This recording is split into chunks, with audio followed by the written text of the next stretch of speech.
നമസ്കാരം.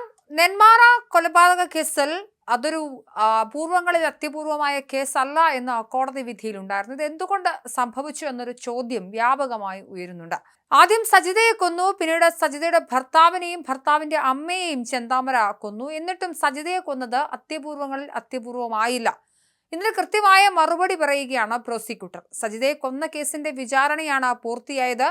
ഇതിൽ ചെന്താമര കുറ്റക്കാരനാണെന്ന് തെളിഞ്ഞു. എന്നാൽ രണ്ടാമത് നടന്ന ഇരട്ടക്കൊലയിൽ കോടതിയിൽ വിചാരണ പോലും നടന്നിട്ടില്ല. അന്തിമമായി ചെന്താമരയെ കുറ്റക്കാരനെന്ന് ഈ കേസിൽ ശിക്ഷിച്ചതുമില്ല. അതുകൊണ്ട് തന്നെ സജിതയെ കൊല്ലും മുൻപ് കുറ്റകൃത്യങ്ങളിൽ പെടാത്ത ചെന്താമരയെ കൊടും കുറ്റവാളിയായി കാണാൻ സജിത കേസിൽ വിചാരണ നടന്ന കോടതിക്ക് കഴിയില്ല. ഈ സാഹചര്യത്തിലാണ് ഇരട്ട ജീവപര്യന്തം. ജീവപര്യന്തം എന്നാൽ ജീവിത അവസാനം വരെ ശിക്ഷ എന്നാണ് അർത്ഥം. അത് 14 കൊല്ലമായി മറ്റും നിശ്ചയിക്കുന്നത് സർക്കാരാണ്. അതായത് സജിതയുടെ ഭർത്താവിനെയും അമ്മയെയും കൊന്ന കേസിൽ അർത്ഥശങ്കയ്ക്കിടയില്ലാതെ ചെന്താമര കുറ്റക്കാരനെന്ന് ആ വിചാരണ കാലത്ത് പ്രോസിക്യൂഷന് തെളിയിക്കാനായാൽ അത് നിർണായകമാകും. ആ കേസിൽ ചെന്താമരയ്ക്ക് തൂക്കുകയർ കിട്ടുകയും ചെയ്യും. ആ കുറ്റകൃത്യം തെളിഞ്ഞാൽ അത് അപൂർവങ്ങളിൽ അത്യപൂർവമാകും. ഈ സാഹചര്യത്തിലാണ് സജിത കൊലക്കേസിലെ വിധിയിൽ 2 പെൺകുട്ടികളും പൂർണ്ണ തൃപ്തി രേഖപ്പെടുത്തുന്നത്. പ്രതിക്ക് പരോൾ നൽകരുതെന്ന് പറയാനുള്ള അധികാരം വിചാരണ കോടതിക്കില്ല.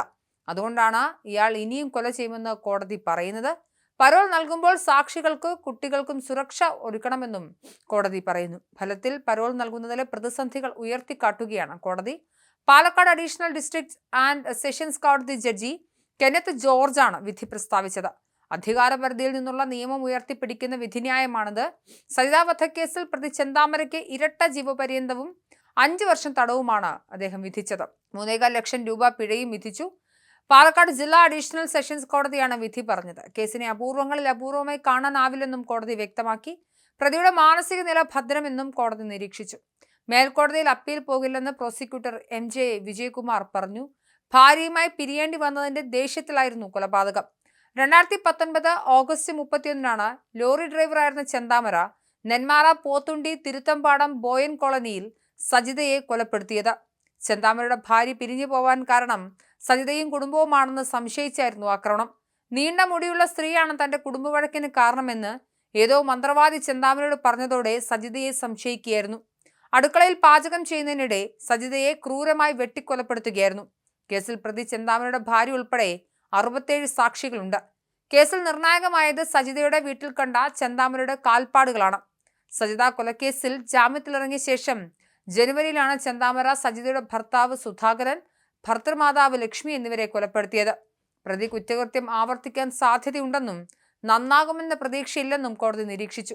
ചെന്താമര പിഴ അടയ്ക്കുമെന്ന് പ്രതീക്ഷയില്ല. ജാമ്യം നൽകേണ്ട സാഹചര്യമുണ്ടായാൽ സാക്ഷികളുടെ സുരക്ഷ ഉറപ്പാക്കണമെന്നും കോടതി നിർദ്ദേശിച്ചു. വിധി കേട്ടിട്ടും പ്രതിയുടെ മുഖത്ത് ഭാവഭേദങ്ങളൊന്നും ഉണ്ടായിരുന്നില്ല. വിധിയിൽ സന്തോഷമുണ്ടെന്ന് നെന്മാറ MLA കെ ബാബു പ്രതികരിച്ചു. പ്രത്യേകതരം മാനസികാവസ്ഥയാണ് ചെന്താമരയുടേതെന്നും ഈ വിധി പ്രതീക്ഷിച്ചതാണെന്നും അദ്ദേഹം കൂട്ടിച്ചേർത്തു. പ്രതിക്ക് പരോൾ പോലും നൽകരുതെന്നും വധശിക്ഷ വിധിക്കണമെന്നും പ്രോസിക്യൂഷൻ കഴിഞ്ഞ ദിവസം ആവശ്യപ്പെട്ടിരുന്നു.